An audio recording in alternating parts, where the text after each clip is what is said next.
Frères et sœurs, shalom. Que Dieu vous bénisse tous partout dans le monde. C'est votre humble serviteur, notre frère Mvula Philippe. Lelo, toye lisusu comporter évangile, mais surtout toujours lakisa ba symbole ya fin des temps.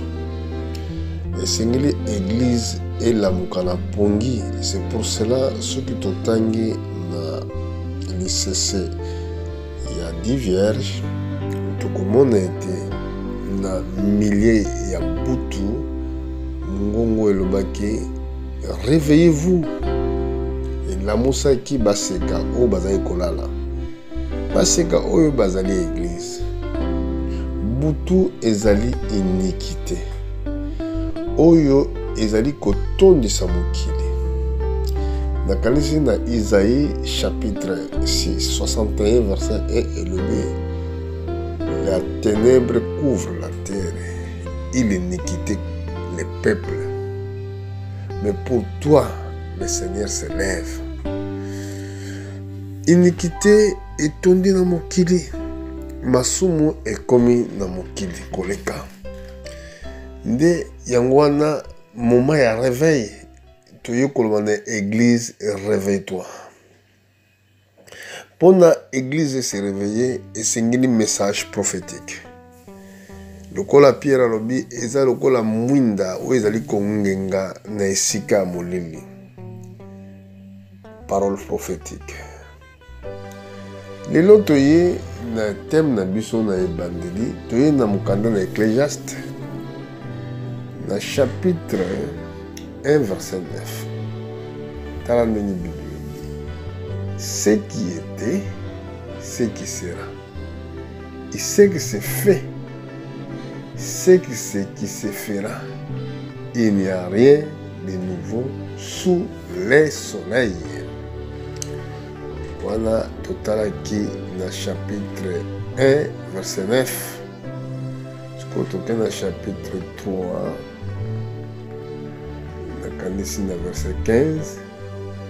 Et le Bible, ce qui est a déjà été. Et ce qui sera a déjà été. Et Dieu ramène ce qui est passé. Vous voyez, dans la Bible, ce qui est déjà a été. Où est déjà Israël?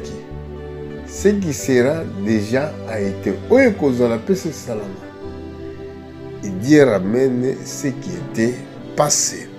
Donc c'est pour cela que souvent et que la prophétie, tant que nous prophétisons si le temps de Noé, si le temps de Lot, parce que les biloko moko c'est salamaki, mais ekozonga sous salama.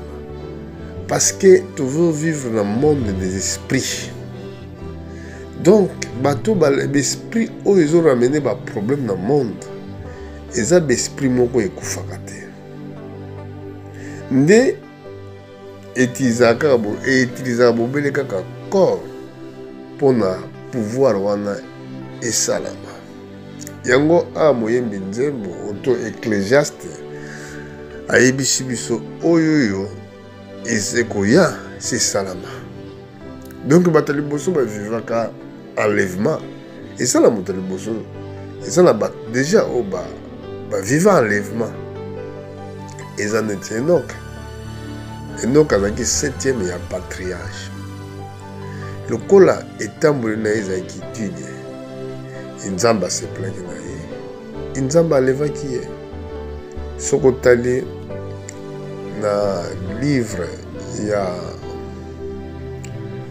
Hébreux chapitre 11 à verset 5 qui dit au 4. On peut retrouver dans le livre il y a Jude dans le chapitre moko mais ce que tangi yango livre on monde sikamba lobina Cameroun. Bon donc on a versé na yebité pour dans la précis na peso ka keneta na livre ya Jude petanga livre ya Hébreu. Donc ils ont le loko à cicater les salama. Alors, Yesu a fait une promesse de se réveiller. Mais pendant que l'église est se réveiller, bango nyonso tout te ba se réveiller. Pour être bateau mosusu bazali na ba lampe, mais bazana huile te. Donc, lampe, c'est la parole de Dieu. Huile, c'est la consacration des chrétiens. Si ceux qui vous allez na huile te, lampe coopérative. Donc, ceux qui vous a consacré te, na mosala nzambe, le bala nzambe koko se manifester te na yo. Pendant butu oyo, tozana tango ya butu, ezo senga biso consacration, na vie de prière, na kotanga Bible. Donc ezo senga biso biloko. Po tozana na huile. Parce que toujours na tango ya butu.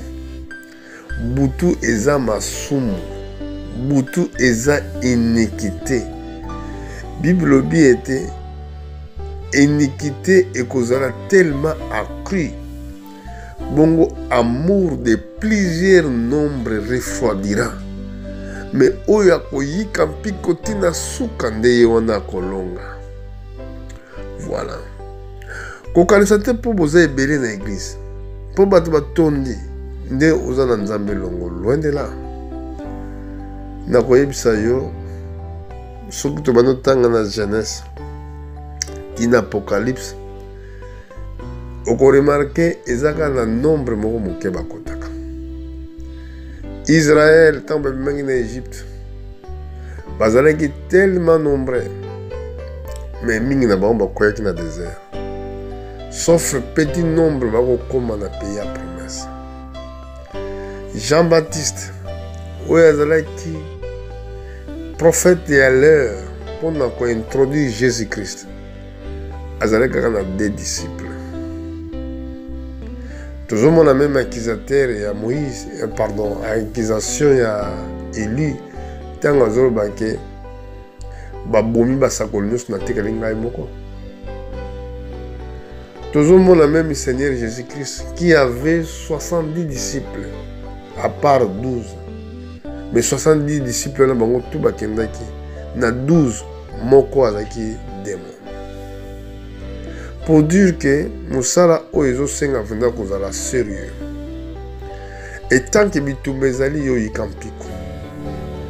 Et tant que parce que eza bokonzi na publiaki témoignage moko mikolekaki na site nanga na Facebook.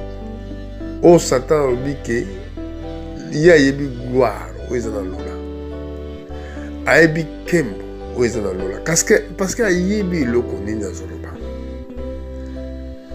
Mais lokola ye aperdre yango alingi te yo bénéficier. Alingi te ata moke yo zwa yango mpo ye aperdre yango. C'est na te ya mateya wana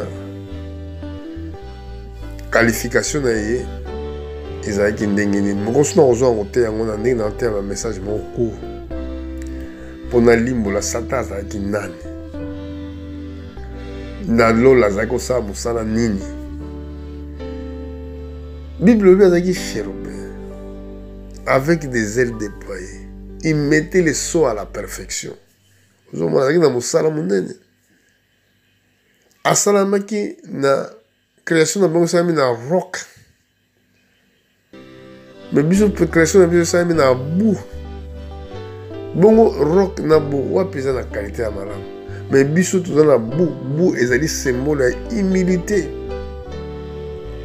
Alors Dieu choisit les choses humbles. Bato oyo bazali komona loko baza na tina te nde nzambe aponaka bango. Tango ozomona koza nano na valeur oza mosika na nzambe. Mais tango okomoni koza moto moko oza inutile oza ata na valeur te nzambe akoapprécie yo. Parce que nzambe alokaka biloko ezali vraiment trop humble. Yango biso bato nzambe achoisir biso mpo tosalamaki na putulu ya mabele na boue. Yango nzambe aponaki biso. Temps eza avancé. retour ya nkolo eza tellement proche. Eza likambo ya kolamuka na pongi. Kozongi la vie ya prière. Kozongi la vie ya kotanga Bible. Kozongi la kokende église frère. Ko abandonner te. Ndenge komam na hébreu. Bible bien te. Ko abandonner ensemble te. Tant eza mabe ezosenga yo o persévérer. Ndenge bakomi yango na mokanda na Matthieu na chapitre toke na mokanda na Matthieu toye koluka makomi wana na chapitre 24 tokotanga na verset Matthieu chapitre 24 na ye botalaka scripture yango ndenge ezali esika nini ndenge ebandeli na verset 11 plusieurs faux prophètes enlèveront et ils séduiront beaucoup de gens. Ozomona eza na temps moko difficile esika ezali na ba faux prédicateurs, faux ouais elingi koba fausse parole. Et Bible lobi et parce que l'iniquité sera accrue, la charité de plus grand nombre se refroidira. Mais celui qui persévérera jusqu'à la fin sera sauvé. Awa ezosenga biso ko persévérer, ko abandonner te. Parce que cette bonne nouvelle du royaume sera prêchée dans le monde entier pour servir de témoignage à toutes les nations. Alors viendra la fin. Donc, il y a un apôtre Paul dans le livre à Hébreu. Alors, il faut abandonner ensemble. Ils ont abandonné la nation église. Parce que les des prophéties, que plusieurs faux prophètes bakoya. Bako séduire. Séduction et l'incolobake. Et l'autre moko oisa ko attirer. Alors, la séduction à partir à quoi? Pas à partir à la parole de Dieu. Mais ça a un faux miracle. Na makambo moko oyoyo. Ils ont l'accepté que c'est la séduction. Pour Hollanda kaye. Mais pour ça, la Satan est ami. Pour la n'atteindre pas faux prophète. Mais pour ça, les a peine ça le peuple de Dieu. Tout matin, moi, les colons. Donc, on a cassé un verset. Et il a dit, ce qui n'a pas trompé, dans le verset 24. Le Bible, car ils s'élèveront de faux Christ et de faux prophètes. Ils feront de grands prodiges et des miracles, au point de séduire, si était possible, même les élites. Vous avez un message prophétique? Basakuli ya lukuta bakotelema. Ba faux prophète bakotelema. Bakosala ba signe ya miracle. Ce qui est possible pour ba séduire même. Ce qui est possible mais c'est impossible pour séduire les. Voilà pourquoi que okoki ko abandonner église pendant que ozomona ke basakola lukuta bazosala makambo na ta na livre hébreu. Dans le chapitre 10, verset 25, et le dit que n'abandonne pas votre assemblée. Yo lembi. Mais la Bible dit c'est lui qui persévérera jusqu'à la fin. Remarquez. Et ça, na motuya koye besika ndongo le banazam. Yesu a dit voici, je vous annonce d'avance. Si donc il vous dit, voici, il est dans le désert, n'y allez pas. Voici, il est dans les chambres, ne croyez pas. L'entendez bien. Car, comme l'éclair part de l'Orient, se montre jusqu'au Occident, ainsi sera événement des fils de l'homme. Dans l'ingénieur soublé message prophétique. Éclair, ils ont moï. Moï, tango mataka, tongo soki tani, ebandaka wapi na Orient. Prophétiquement Orient ezali Israël. Esika sango malamu ebandaki. Esika cette lumière, ya lobaki nga na lumière ya monde. Nga azali moyi ya mokili. Esika abandaki. Ezaki na Israël. Et aussi là, et aussi suka wapi na Occident. Donc message à suka et vous allez prêcher wapi na ba païen. Ndenge nzamba alobaki na Abraham. Alobaki na toutes les nations de la terre sera bénie de toi.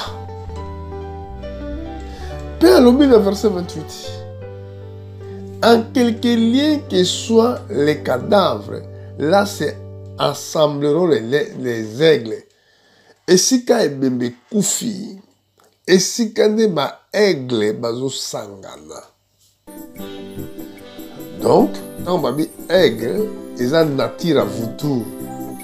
Ba vautour, bango nde ba bi ko localiser esika nyama oya kufi pona kolia. Et que Jésus-Christ il était mort pour l'iniquité. Akufaki pona masumu. Ye moko lobaki oya kolia nzoto na ngate azala bomoi te. Alors pona o vivre faut lia. Mais pona kolia faut la aigle. Faut yeba ko localiser esika nini loba ya solo ezote ya mapoko no koyoka. Landa bien l'interprétation du message prophétique. Pour esika oyo ebembe wana ekufi esika nde ba aigle bazo sangana pona ko vivre. Pendant qu'on lit. Donc, il y a un qui a localisé et pas une sauté. Bah, aigle, ne monte pas qu'on y est, et si qu'à vraie parole les alliés. Bandimia solo, on va ponama, ne va comprendre, et si qu'un message prophétique, ils ont été à la façon, on va kende koyoka, qu'on kende besika ne sauté. Oh là là.